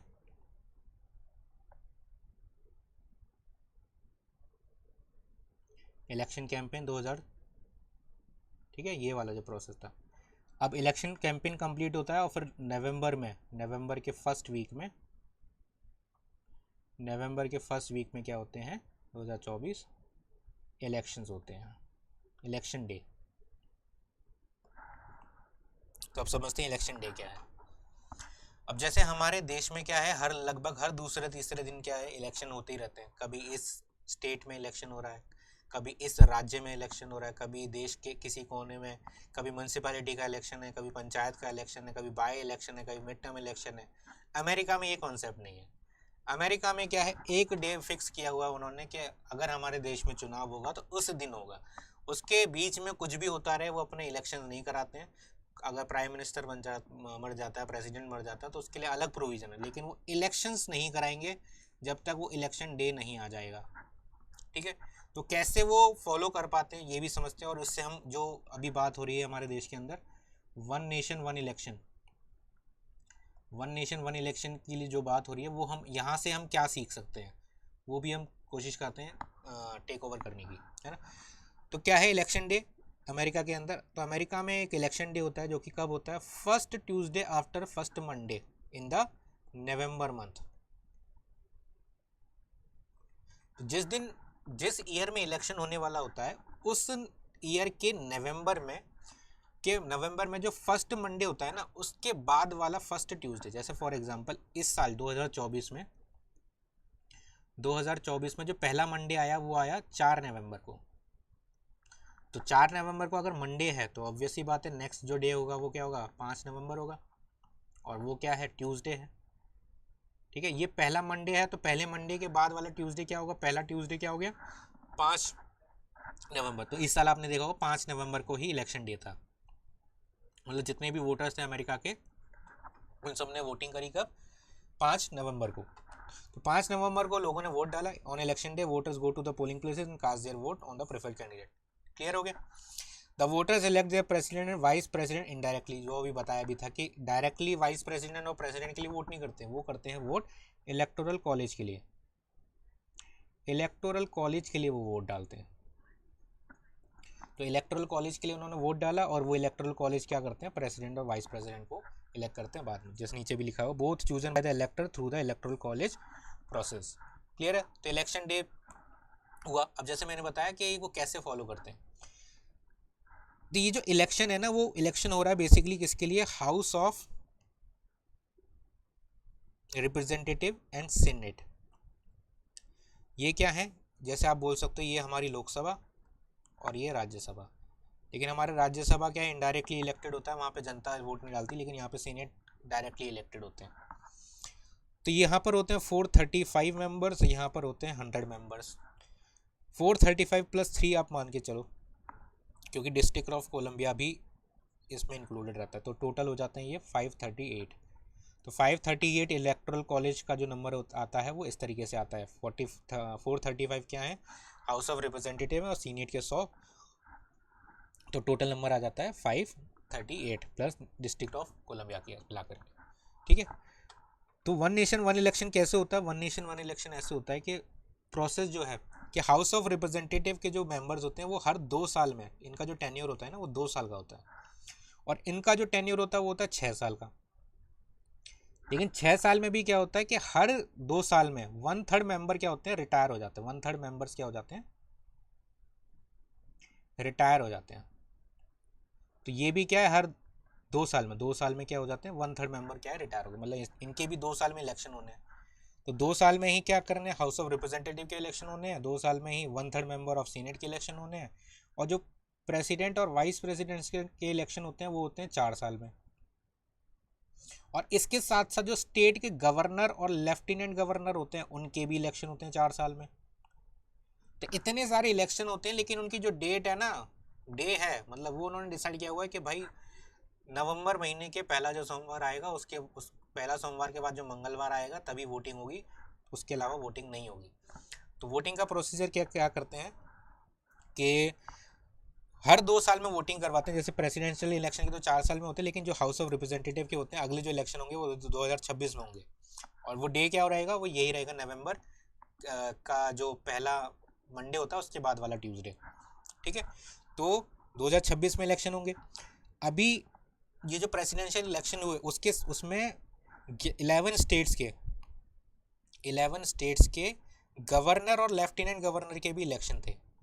11 स्टेट्स गवर्नर लेफ्टिनेंट, और जो बाकी के 39 स्टेट्स बचे, क्योंकि 50 राज्य है ना वहाँ पे, तो 39 जो स्टेट्स हैं उनके इलेक्शन कब होंगे, 2026 के अंदर, ताकि एक ही ईयर के ऊपर ज़्यादा लोड ना पड़े। तो इस तरीके से होता है। और अगर डिटेल में अगर हम इसको समझना चाहें तो वन नेशन वन इलेक्शन कैसे फॉलो होता है अमेरिका में, इसकी एक सेपरेट वीडियो हम और उससे इंडिया को क्या सीख सकते हैं वहाँ पर, और इंडिया का इलेक्शन प्रोसेस अभी हम नेक्स्ट जो वीडियो करेंगे उसमें समझेंगे, और उसमें से हम क्या इम्प्रूव कर सकते हैं। अलग सेपरेट वीडियो अगर आप बोलते हो तो उसको हम बना सकते हैं। तो अभी प्रेसिडेंशियल इलेक्शन के ऊपर वापस आते हैं। तो वोटिंग हो गई इलेक्शन किसके लिए, इलेक्टोरल कॉलेज के लिए। अब इलेक्टोरल कॉलेज हम शुरू से ही, मतलब जब से हमने ये लेक्चर स्टार्ट किया है, अब से ये वीडियो स्टार्ट की, इलेक्टोरल कॉलेज बहुत बार आ रहा है। एक्चुअली में इलेक्टोरल कॉलेज है क्या? Electoral college is not a physical place. Electoral college कोई फिजिकल प्लेस नहीं, ये क्या है, एक प्रोसेस का नाम है। क्या है? एक प्रोसेस का नाम है। अब इस प्रोसेस में क्या होता है? प्रोसेस में होता है इलेक्टर्स का सिलेक्शन, जो कि अभी वोटिंग हुई, जनरल इलेक्शन डे था ना, तो इलेक्शन डे पे जो वोटिंग हुई वो किसके लिए हुई? वोटिंग हुई इलेक्टर्स के लिए। किसके लिए?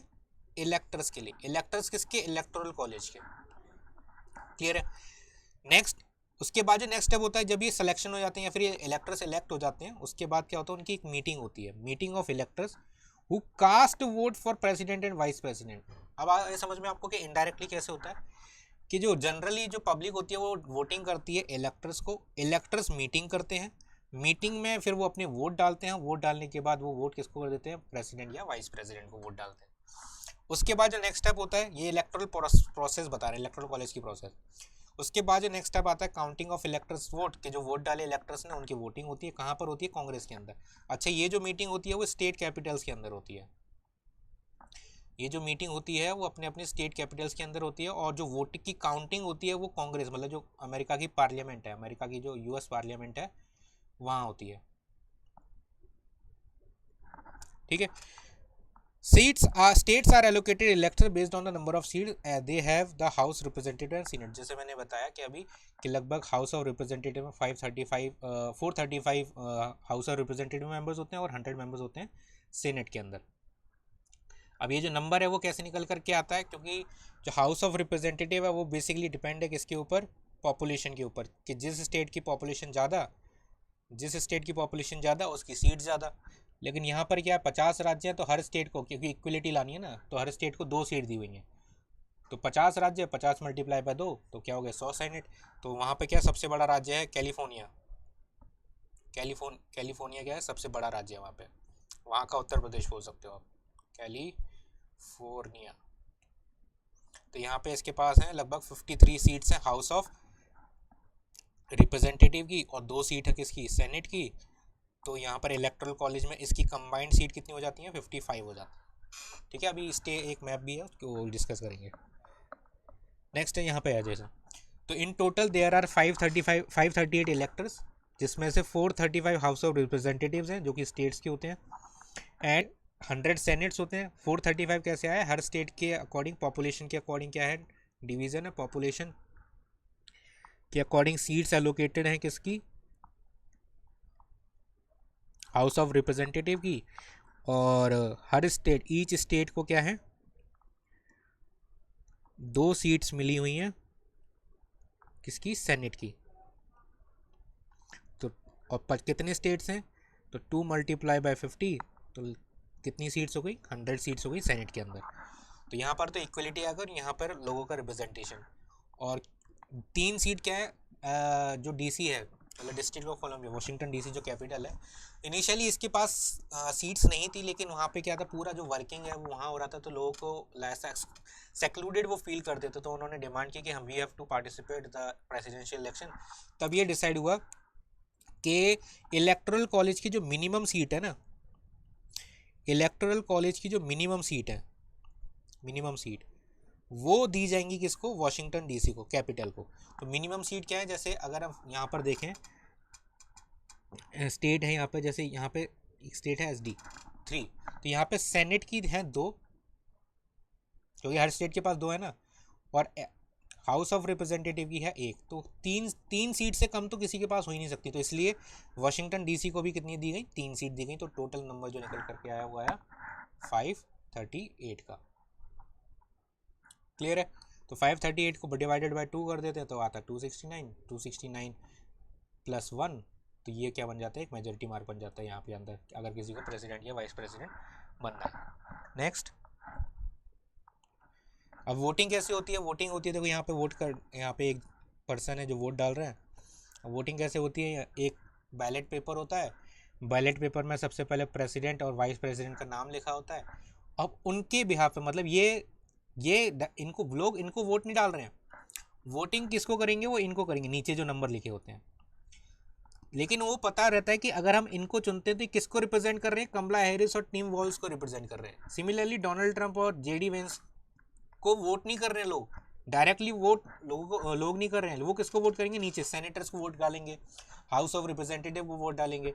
तो वो उनको पता होता है कि लेकिन अगर हम इनको वोट डालते हैं, जैसे फॉर एग्जांपल वो कर्टिस बैशन को वोट डालता है ये पर्सन, वो यहाँ सेलेक्ट कर लेगा वो, लेकिन उनको पता है कि ये जो है वो किसको रिप्रेजेंट कर रहा है, डोनाल्ड ट्रंप को, क्योंकि अगर हम इसको वोट डालते हैं तो इनडायरेक्टली, मतलब एक्चुअली में वोट तो वो डोनाल्ड ट्रंप को ही कर रहे हैं, लेकिन डायरेक्टली नहीं कर रहे, वो उनके बिहाफ पे, मतलब उनको पता है कि अगर हम इसको सेलेक्ट करते हैं तो डायरेक्टली वोट इसको ही जाएगा।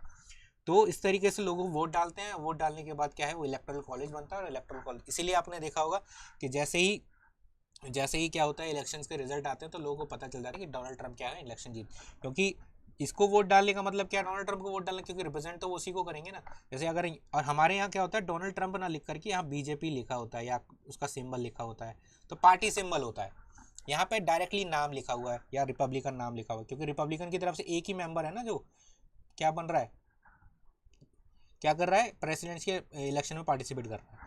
तो यहाँ पर क्या नेम लिखा होता है, और हमारे यहाँ सिंबल या फिर पार्टी नेम लिखा होता है कि वो जिसको रिप्रेजेंट कर रहे हैं। तो ये जो पर्सन है, ये जो सेनेटर के लिए इलेक्शन लड़ रहा है यहाँ पर, ये किसके लिए लड़ रहा है, रिपब्लिकन पार्टी की तरफ से डोनाल्ड ट्रंप को रिप्रेजेंट करेगा अगर वो इलेक्टोरल कॉलेज में जाता है तो। ठीक है, तो एक पूरा बैलेट पेपर होता है जिसमें हर पार्टी के, जैसे ये A हो गया डेमोक्रेटिक पार्टी, ये रिपब्लिकन पार्टी, ऐसी C पार्टी भी है, ऐसी D पार्टी भी होती है मेनली, लेकिन ये 2 ही पार्टी होती हैं, रिपब्लिकन डेमोक्रेटिक। तो इसी के बेसिस पे क्या होता है, मेजरली 2 ही लोगों को दिखाया जाता है इलेक्शन के अंदर में। अब लेकिन अमेरिका की जो इलेक्शन में सबसे बड़ा जो पेच है या फिर सबसे बड़ी जो खामी है, जिसको हम ड्रॉबैक भी बोल सकते हैं, वो ये होता है, जैसे अगर हम इंडिया के इलेक्शन की बात करते हैं, तो अगर जनरली आपने देखा होगा, जैसे फॉर एग्जांपल अगर हम यूपी में बात कर लें कि यूपी के में 80 सीट्स हैं, है ना, 80 सीटें किसकी, लोकसभा की।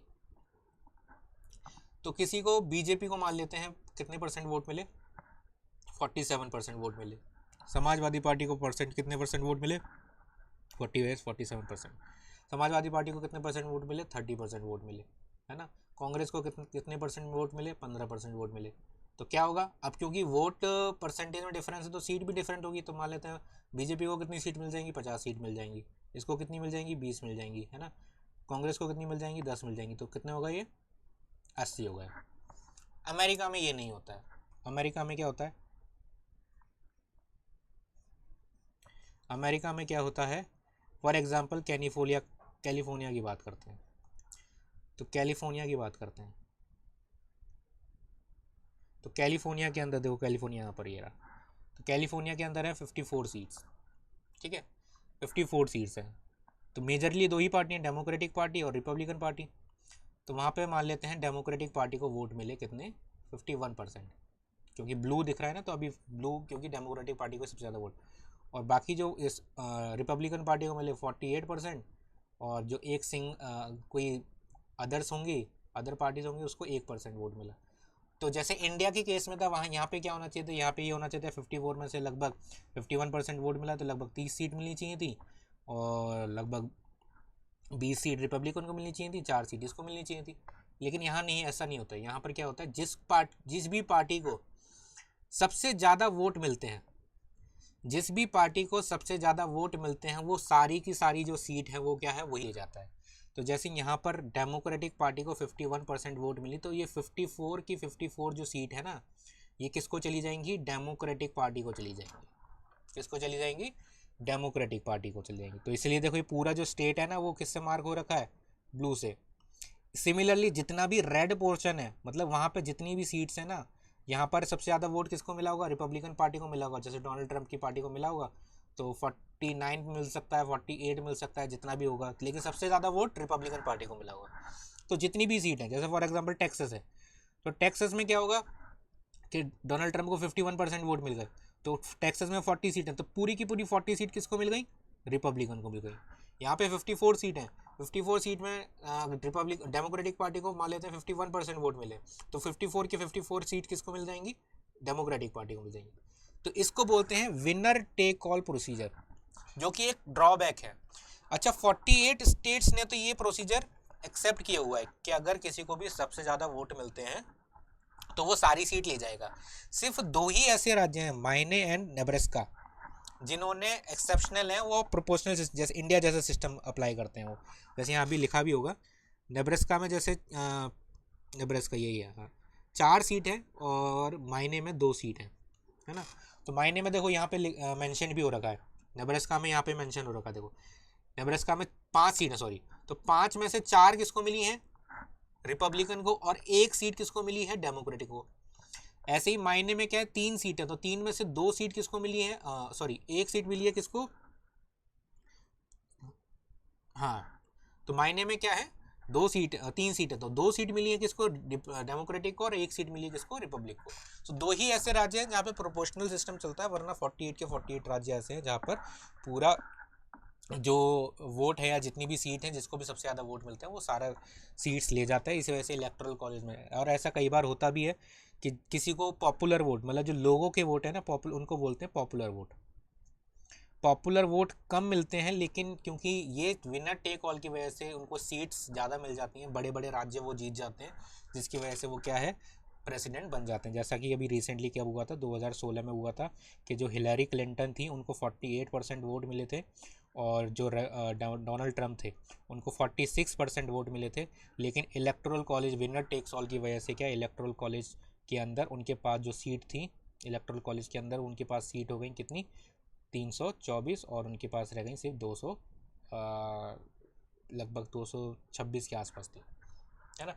तो ऐसा भी होता है कि जिस किसी को लोगों ने वोट ज़्यादा दिए होते हैं कंबाइंडली, लेकिन स्टेट वाइज जब हम जाते हैं तो स्टेट वाइज वो बड़े बड़े राज्य जीतते होते हैं, जैसे टेक्सास हो गया, कैलिफोर्निया हो गया, है ना। जैसे इंडिया में भी बड़े बड़े राज्यों को ही टारगेट करते हैं, जिसमें यूपी होता है, महाराष्ट्र होता है, बिहार होता है ना, आंध्र प्रदेश है। तो ऐसे राज्यों को ही टारगेट किया जाता है ताकि ज़्यादा से ज़्यादा सीट्स उनको निकाली जा सके। नेक्स्ट आता है कि अब जनरल इलेक्शन हो गया, इलेक्टोरल कॉलेज बन गया। इलेक्टोरल कॉलेज के बाद क्या होता है, उनकी मीटिंग होती है। मीटिंग की होती है कहाँ पर, जैसे मैंने बताया स्टेट कैपिटल्स के अंदर। हर स्टेट के अंदर उनकी जो कैपिटल है, वहाँ पर जितने भी इलेक्टोरल कॉलेज आफ्टर इलेक्शन के जो रिजल्ट आते हैं, क्योंकि इलेक्शन के जो रिजल्ट आए वो किसके हैं, प्रेसिडेंट के इलेक्शन के रिजल्ट नहीं आए, वो आए इलेक्टोरल कॉलेज के इलेक्शन के रिजल्ट आए। तो इलेक्टोरल कॉलेज के जो इलेक्शन के रिजल्ट आते हैं, जितने भी मेंबर्स वो जीते होते हैं, जो कि रिप्रेजेंट कर रहे होते हैं डोनाल्ड ट्रंप या मतलब अपनी अपनी पार्टीज को तरफ से, तो उनकी मीटिंग होती है कहाँ पर, स्टेट कैपिटल के अंदर। कब होती है meeting, the meeting of the electorate take place the first Monday after the second Wednesday in December. जैसे मैंने बताया था कि इलेक्शन के रिजल्ट आ गए, लेकिन ऐसा नहीं है कि इलेक्शन कंप्लीट हो गया है। तो अभी ये कब होने वाला है, ये होने वाला है 17 दिसंबर को ही मीटिंग होने वाली है, 17 दिसंबर 2024। इलेक्टोरल कॉलेज के लिए जितने भी मेंबर्स इलेक्ट हुए हैं, वो उनकी मीटिंग होगी कब, 17 दिसंबर 2024 को, क्योंकि फर्स्ट मंडे आ रहा है सेकंड वेडनेसडे, मतलब दिसंबर का जो दूसरा बुधवार होता है उसके बाद वाला जो पहला मंडे होगा उसको मीटिंग होती है। तो दूसरे वेडनेसडे के बाद जो पहला बुधवार आ रहा है वो 17 दिसंबर आ रहा है, तो इस वजह से इस दिन मीटिंग हो रही है। मीटिंग की में ही डिसाइड होगा कि जो members of the electoral college meet at the state capital, जो मैंने बताया अभी, उसमें क्या करते हैं लोग, मीटिंग करते हैं, मीटिंग के बाद अपने अपने वोट डालते हैं, वोट डालने के बाद क्या होता है, प्रेसिडेंट और वाइस प्रेसिडेंट के इलेक्शन होते हैं। मतलब वोटिंग जो होती है बेसिकली, जो एक्चुअल जो वोटिंग जो इलेक्शन होता है वो यहीं होता है। किस दिन? इलेक्शन ईयर के अंदर सेकंड वेडनेसडे के फर्स्ट मंडे को, जो कि इस साल क्या होने वाला है 17, मतलब जो इलेक्शन प्रेसिडेंट का जो इलेक्शन होने वाला है ना एक्चुअल, वो कब होने वाला है? 17 दिसंबर को होने वाला है, अभी हुआ नहीं है। लेकिन क्योंकि इलेक्टोरल कॉलेज से ये आइडिया लग जाता है कि किस पार्टी के पास कितने मेंबर्स हैं, तो जो मीडिया है वो बता देती है कि ये पार्टी के जो मेंबर, ये पार्टी क्या है, या फिर ये जो कैंडिडेट है वो अगला जो नेक्स्ट प्रेसिडेंट बनने वाला है। ठीक है, तो 17 दिसंबर 2024 को क्या इलेक्टोरल कॉलेज की मीटिंग होगी, उसमें क्या होगा, प्रेसिडेंशियल और वाइस प्रेसिडेंट के लिए वोट मिलेंगे। लेकिन अब क्या होता है, जैसे मैंने बताया कि इंडिया में जैसे होता है कि इलेक्शन जीतने के बाद भी पार्टी लोग बदल लेते हैं, तो यहाँ पर भी एक कॉन्सेप्ट होता है जो कि 3 से 4 बार ऐसा हो चुका है, नहीं सॉरी 3 बार ही हुआ, 2 बार प्रेसिडेंट के केस में और 1 बार वाइस प्रेसिडेंट के केस में, कि जिसमें जो इलेक्टोरल कॉलेज का जो रिजल्ट था उसमें डिसाइड हो गया था कि ये पार्टी का जो कैंडिडेट है वो जीत रहा है। लेकिन फिर भी क्या है, कुछ लोगों ने या फिर जो कुछ इलेक्टोरल कॉलेज के जो मेंबर्स थे, जैसे वो जीते किसके पार्टी के ऊपर, फॉर एग्जांपल रिपब्लिकन पार्टी की तरफ से इलेक्टोरल कॉलेज में कोई जीता, लेकिन जब वो मीटिंग के लिए आया, जब वो वोटिंग के लिए आया, मतलब इस दिन अगर वो वोटिंग के लिए आता है, उसने वोट किसको डाल दिया? डेमोक्रेटिक पार्टी को डाल दिया, है ना। किसको डाल दिया? डेमोक्रेटिक पार्टी को वोट डाल दिया। वो जीता किसकी पार्टी पर के टिकट पे था? रिपब्लिकन पार्टी के टिकट पे। लेकिन उसने जब प्रेसिडेंशियल इलेक्शन की बात आई, उसने वोटिंग किसको कर दी? डेमोक्रेटिक पार्टी को। तो ऐसे जो वोटर्स, ऐसे जो इलेक्टर्स होते हैं ना, उनको बोला जाता है फेथलेस इलेक्टर। क्या बोला जाता है? Faithless electors. अब अमेरिका में ना, जैसे हमारे देश में तो क्या होता है कि अगर कोई भी पार्टी छोड़ के दूसरी पार्टी में चला जाता है इलेक्शन के बाद, तो उसकी मेंबरशिप चली जाती है। लेकिन अमेरिका में कोई भी इसके लिए कोई प्रोविज़न नहीं है। तो अभी रिसेंटली 21 स्टेट्स ने तो कुछ प्रोविज़न किए हैं कि अगर कोई ऐसा फेथलेस इलेक्टर वोट डालता, मतलब फेथलेस इलेक्टर होता है जो कि किसी पार्टी से जीता होता है और दूसरी पार्टी को वोट डाल देता है, तो उसके अगेंस्ट में एक लीगल एक्शन लिया जाएगा। लीगल एक्शन के प्रोविज़न्स हैं। लेकिन 29 स्टेट्स अभी भी ऐसे हैं जिसमें कोई प्रोविज़न नहीं है। तो कोई प्रोविज़न नहीं है, तो फेथलेस इलेक्टर्स वोट डालते हैं। जैसे अभी 2016 का जो इलेक्शन था उसमें लगभग 16 वोट थे। 2016 का जो इलेक्शन था उसमें 16th फेथलेस वोटर्स थे इलेक्टोरल कॉलेज के अंदर, फेथलेस वोटर्स थे। लेकिन उससे ज़्यादा कोई इफेक्ट पड़ता नहीं है, जनरली वही जीत जाता है जो कि इलेक्टोरल कॉलेज या फिर जो इलेक्शन डे के ऊपर रिजल्ट आया होता है। ठीक है, तो वोट डालते हैं किसके लिए? प्रेसिडेंट और वाइस प्रेसिडेंट के लिए। The इलेक्टर votes recorded on a certificate of vote, कि वो क्या करता है, उनके लिए एक सर्टिफिकेट ऑफ वोट तैयार होता है जिसमें वो नाम लिखते हैं कि किस पार्टी का वो वोट डाल रहे हैं। और वो जो है, वो जब वोटिंग कंप्लीट हो जाती है तो वो जितने भी बैलेट्स होते हैं, जितनी भी वोटिंग जिस पेपर के ऊपर की होती है, वो नेशनल आर्काइव और कांग्रेस को क्या कर दिया जाता है? पोस्ट कर दिया जाता है। किसके लिए? ऑफिशियल रिकॉर्ड के लिए। ठीक है, तो प्रेसिडेंशियल इलेक्शन कब होने वाला है? 17 दिसंबर को, जिसमें इलेक्टोरल कॉलेज जितने भी नए नए इलेक्टोरल कॉलेज के जो मेंबर्स होते हैं वो जो इलेक्ट हुए वो मीटिंग करेंगे अपने अपने स्टेट्स के अंदर। स्टेट्स में क्या करते हैं, वो वोटिंग करेंगे प्रेसिडेंट और वाइस प्रेसिडेंट के लिए। प्रेसिडेंट और वाइस प्रेसिडेंट के वोटिंग करने के बाद वो जो वोट्स हैं वो भेज दिए जाते हैं किसको? कांग्रेस को। कांग्रेस और नेशनल आर्काइव्स को। नेशनल आर्काइव वो क्या करते हैं?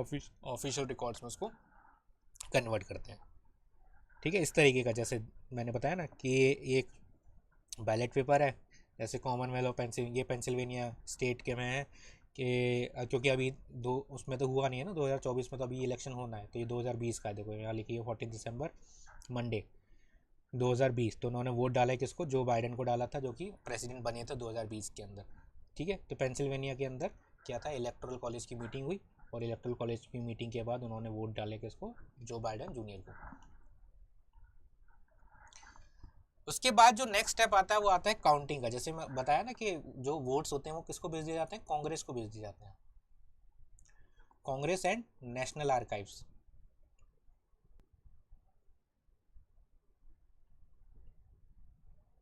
कांग्रेस एंड नेशनल आर्काइव्स को। अब जैसे अभी तक हम पढ़ते आए थे, first Monday after Wednesday, first Tuesday after Monday. तो यहाँ पर जो काउंटिंग का जो कॉन्सेप्ट है ना, उसमें कॉन्सेप्ट ये खत्म है। यहाँ पे डेट डिसाइडेड, मतलब वहाँ के संविधान में, वहाँ के कॉन्स्टिट्यूशंस में ये लिखी हुई है कि जो हर स्टेट की जो वोट्स आई थी उनके लिए कांग्रेस का मतलब यहाँ पे है यूएस पार्लियामेंट। यूएस पार्लियामेंट की बात हो रही है। कांग्रेस क्या करेगी, ज्वाइंट सेशन बुलाती है कब, जनवरी 6 को, जो कि अभी आएगा 2025 में। 2025 में क्या होगा, जनवरी 6 को मीटिंग बुलाई जाएगी, जिसमें जितने भी इलेक्टर्स ने वोट डाले थे वो क्या होता है, वोट्स की काउंटिंग होती है, जिसमें house of members of the house of representative and senate के जो लोग होते हैं वो मिलते हैं, और इलेक्ट्रल वोट्स की क्या होती है, मीटिंग होती है। जो करंट वाइस प्रेसिडेंट होते हैं वो, क्योंकि सेनेट के वो प्रिसाइड भी करते हैं, तो वही क्या करते हैं, आफ्टर द वोटिंग रिजल्ट को अनाउंस करते हैं। ठीक है। लेकिन कई बार ऐसा होता है कि जब इलेक्टोरल वोट्स के अंदर, जैसे मैंने बताया ना, कई फेथलेस वोटर्स भी होते हैं, फेथलेस इलेक्टर्स भी होते हैं। जैसे जनरली अभी क्या है, 312 वोट मिले हैं किसको, रिपब्लिकन पार्टी को या फिर डोनाल्ड ट्रंप को बात करें तो डोनाल्ड, तो फॉर एग्जांपल मान लो तो 60 ऐसे वोटर्स थे, 60 वोटर्स ऐसे होते हैं, 60 इलेक्टर्स, वो फेथलेस वोटिंग कर दें, क्या कर दें, फेथलेस वोटिंग कर दें, तो क्या हो जाएगा, ये 270 से कम हो जाएंगे, 270 से कम हो जाएंगे, तो 270 से कम हो गए तो क्या हो जाएगा, इनों का जो मेजोरिटी मार्क है वो कम हो गया, मेजोरिटी चली जाएगी। अगर मेजोरिटी नहीं आती है जो इलेक्टोरल कॉलेज की जो वोटिंग थी उसके अंदर, तब क्या सिनेरियो होगा, वो पढ़ते हैं आगे। What happen if no candidate wins the majority of electoral votes, क्या अगर किसी भी कैंडिडेट को इलेक्टोरल वोट्स के अंदर मेजोरिटी नहीं मिलती है, देन क्या होता है कि जो सेशन चल रहा होता है, जो कांग्रेस का जॉइंट सेशन चल रहा होता है, वो कांग्रेस का सेशन कन्वर्ट हो जाता है किस में, कॉन्टीजेंट सेशन में, सेम डे पे कॉन्टीजेंट सेशन। ठीक है, कॉन्टीजेंट सेशन में कन्वर्ट हो जाता है। अब क्या होगा, if candidate receive no candidate receive the majority of electoral vote, the house of representative elect the president, तो उस केस में हाउस ऑफ रिप्रेजेंटेटिव प्रेसिडेंट के इलेक्शंस करती है, कैसे करती है, फॉर एग्जांपल 538 मेंबर्स हैं इलेक्टोरल कॉलेज में, डोनाल्ड ट्रंप को मिलते हैं, डोनाल्ड ट्रंप को मिल गए 265, कमला हैरिस को मिल गए 260, है ना, कितना हो गया ये, और 25 वोट्स किसी और को मिल गए, है ना, तो किसी को मेजोरिटी नहीं है। तो जो टॉप के तीन होंगे, टॉप के तीन होंगे, जैसे इधर 265, डोनाल्ड ट्रंप 265, कमला हैरिस 260, और भी XYZ ABC जो भी होगा उसको मान लेते हैं 5 वोट मिले हैं, किसी को तीसरे वाले को 1 वोट मिला है, तो इन तीनों को क्या कर लिया जाता है, इन तीनों के लिए फिर हाउस ऑफ जो रिप्रेजेंटेटिव हैं, हाउस ऑफ रिप्रेजेंटेटिव जो है वो वोटिंग करते हैं। हाउस ऑफ रिप्रेजेंटेटिव वोटिंग कैसे करते हैं, क्योंकि वहाँ तो इक्वलिटी है। अब हाउस ऑफ रिप्रेजेंटेटिव में हर स्टेट के पास अलग अलग नंबर्स हैं, जैसे कैलिफोर्निया मैंने बताया था, कैलिफोर्निया के पास कितने थे, 54 थे, टेक्सास के पास कितने थे, 40 थे, है ना। तो यहाँ पर क्या होता है, यहाँ पर जो वोटिंग होती है ना, कंटीजेंट वोटिंग की बात हम करें, तो यहाँ पर जो वोटिंग होती है वो होती है 1 स्टेट 1 वोट, 1 स्टेट 1 वोट। तो हाउस ऑफ रिप्रेजेंटेटिव में क्या हो गया, हर राज्य को 1 वोट दे दिया जाता है, मतलब 50 राज्य हैं तो 50 वोट। ठीक है, जब ये कब है, जब किसी भी कैंडिडेट को इलेक्टोरल कॉलेज के अंदर मेजोरिटी नहीं मिलेगी, तो उस केस में हाउस ऑफ रिप्रेजेंटेटिव है वो कन्वर्ट हो जा, मतलब पूरा जो कांग्रेस है वो कन्वर्ट हो जाती है किस में, कंटीजेंट सेशन के अंदर। कंटीजेंट सेशन में भी हाउस ऑफ रिप्रेजेंटेटिव चुनेगी किसको, प्रेसिडेंट को, और जो सेनेट चुनती है वो चुनती है वीपी को, वाइस प्रेसिडेंट को। ठीक है, वीपी को चुनती है। तो वीपी के लिए क्या है, क्योंकि 100 मेंबर्स हैं, तो वो क्योंकि हर स्टेट के पास 2 मेंबर हैं, तो यहाँ पे तो इक्वलिटी का सीन ही नहीं है। ठीक है, तो सेनेट के पास क्या 100 मेंबर्स है, और हर स्टेट के पास क्या है, 2 सेनेट्स होते हैं, 2 सीट्स होती हैं, और 2 सीट्स क्या है हर स्टेट के पास है, तो यहाँ पर हर स्टेट को इक्वल अपॉर्चुनिटी है वोटिंग करने की। तो यहाँ पे वो कन्वर्ट हो जाता है 1 state 1 vote, house of represent president के केस में, और वीपी में सेनेट है तो उसमें 100 वोट्स होते हैं। तो यहाँ पर भी अगर फॉर एग्जांपल यहाँ पर 50 वोट्स है, 50 वोट्स है ना, हर स्टेट के पास 1 वोट है, तो 50 वोट्स हुए। फॉर एग्जांपल यहाँ पर भी मेजोरिटी नहीं आती है, मेजोरिटी कैसे नहीं आती है, जैसे फॉर एग्जांपल डोनाल्ड ट्रंप को 50 में से 51, मतलब 50% वोट मिलने चाहिए, 50% वोट मिलने चाहिए, तभी कोई प्रेसिडेंट या वाइस प्रेसिडेंट बनता है, अदरवाइज नहीं बन पाता है। ऐसा नहीं है जिसको सबसे ज़्यादा, जैसे यहाँ पे दिख रहा होगा कि डोनाल्ड ट्रंप को सबसे ज़्यादा वोट मिले हैं, लेकिन ऐसा नहीं है कि उनको वो प्रेसिडेंट बन जाएंगे, क्योंकि मेजोरिटी मार्क क्या है, 270, वो पार करना ही पड़ेगा। सबसे ज़्यादा वोट लेना यहाँ कॉन्सेप्ट नहीं है, मेजोरिटी लेना कॉन्सेप्ट है। तो 51% जो है, मतलब 269+1, वो आपको चाहिए चाहिए। तो यहाँ for example her house of representative के पास 50 वोट आते हैं, 50 वोट्स में से डोनाल्ड ट्रंप को यहाँ मिल जाते हैं कितने, 24 वोट। कमला हैरिस को यहाँ मिल जाते हैं 22 वोट, और उस बाग कितने हो गए 46। और जो तीसरा कैंडिडेट है ABC, उसको मिल जाते हैं 6 वोट, है ना, 6 नहीं सॉरी 4 वोट। मेजोरिटी यहाँ पे भी नहीं आई, कितने थी मेजोरिटी, 26 आनी चाहिए थी ना। तो इस केस में क्या होता है, 3 मार्च जो मतलब 2025 को अगर ये केस ये सिनेरियो हो जाता है तो 3 मार्च 2025 को क्या होगा, जो वाइस प्रेसिडेंट बनने वाला है, क्योंकि सेनेट में जो वोटिंग होती है वो वाइस प्रेसिडेंट का, और वाइस प्रेसिडेंट जनरली इलेक्ट हो जाते हैं, तो vice president will be become the president. तो वाइस प्रेसिडेंट ही क्या बन जाता है, देश का अगला प्रेसिडेंट बन जाता है। या फिर ऐसा भी हो सकता है कि जो हाउस ऑफ रिप्रेजेंटेटिव वोटिंग करने से ही मना कर दे कि हम ये प्रोसेस में बिलीव नहीं करते, तो उस केस में भी वाइस प्रेसिडेंट क्या करेगा, प्रेसिडेंट बन जाता है। और फिर जो वाइस प्रेसिडेंट बन जाता है तो वाइस प्रेसिडेंट की पोस्ट खाली हो जाएगी, तो प्रेसिडेंट फिर किसको करेगा, नॉमिनेट करता है किसी पर्सन को, और उसको फिर रेटिफाई कराना पड़ता है हाउस ऑफ रिप्रेजेंटेटिव और सेनेट से, तभी जा करके वो प्रेसिडेंट। ऐसा नहीं कि दोबारा से इलेक्शन कराते हैं, जैसे मैंने बताया कि वहाँ पे इलेक्शन एक इलेक्शन डे वाले दिन ही फिक्स होते हैं, ऐसा नहीं हर साल या हर दूसरे तीसरे महीने पे इलेक्शन हो रहे हैं, तो वो ऐसा कॉन्सेप्ट उनके पास नहीं है। तो each state delegation has 1 vote, जैसे मैंने बताया, the senate elect the vice president for the vice, जैसे प्रेसिडेंट के केस में तो था टॉप 3, वाइस प्रेसिडेंट के केस में होता है टॉप 2, जिसमें मेजोरिटी आ जाती है। वाइस प्रेसिडेंट के केस में मेजोरिटी आ जाती है क्योंकि वहाँ पे 2 ही कैंडिडेट होते हैं, क्योंकि यहाँ पे 3 कैंडिडेट होते हैं, तो यहाँ पे मेजोरिटी हो सकता है कि नहीं है, लेकिन आ जाती है, ऐसा केस अभी तक नहीं हुआ है। वाइस प्रेसिडेंट एक बार बने हैं इसी प्रोसेस से सेनेट के थ्रू, लेकिन प्रेसिडेंट आज तक कोई नहीं बना इस तरीके से, ठीक है। तो सेनेटर्स क्या करते हैं, एक एक वोट डालते हैं और उसमें वाइस प्रेसिडेंट वो इलेक्ट हो जाता है। नेक्स्ट आता है फाइनल जो स्टेप आता है कि जैसे ही इलेक्शन कंप्लीट हुए, तो इलेक्शन कंप्लीट होने के बाद आता है शपथ ग्रहण समारोह, शपथ डे, या जिसको बोलते हैं अमेरिका में इनॉग्रेशन डे। इनॉग्रेशन डे होता है अमेरिका के अंदर जनवरी 20 में, जो कि होता है यूएस कैपिटल के अंदर, यूएस कैपिटल बिल्डिंग के अंदर, जिसमें वाशिंगटन जो कि है अमेरिका की राजधानी में, Washington DC, district of Columbia. तब फर्स्ट वाइस प्रेसिडेंट, पहले क्या होता है, वाइस प्रेसिडेंट शपथ लेता है, एंड उसके बाद होता है प्रेसिडेंट की शपथ होती है, और उसके बाद प्रेसिडेंट ऑफ यूएसए बन जाता है, प्रेसिडेंट ऑफ यूएसए बन जाता है पावर हाउस ऑफ वर्ल्ड, क्योंकि दुनिया की सबसे ताकतवर पोस्ट अगर किसी को बोला गया है, प्रेसिडेंट ऑफ यूएसए को ही बोला गया, क्योंकि यूएसए का प्रेसिडेंट ही है जो कि पूरी दुनिया की नीतियों के ऊपर बहुत इफेक्ट डालता है। इंडिया पाकिस्तान के रिलेशन कैसे होंगे, चाइना इंडिया के रिलेशन कैसे होंगे, यूएसए यूक्रेन के रशिया यूक्रेन के रिलेशन कैसे होंगे, इसराइल और गाज़ा में क्या होगा, तो हर जगह इन्वॉल्वमेंट होता है। जैसे अभी रिसेंटली रिजल्ट के बाद आते ही डोनाल्ड ट्रंप ने क्या डिक्लेयर किया कि वो 100% टैरिफ लगाएंगे, 100% टैरिफ लगाएंगे उन देशों के, ब्रिक्स कंट्रीज़ के ऊपर, ब्रिक्स कंट्रीज़ के ऊपर, अगर वो अपनी न्यू करेंसी लेकर आते हैं, तो न्यू करेंसी लेकर आते हैं।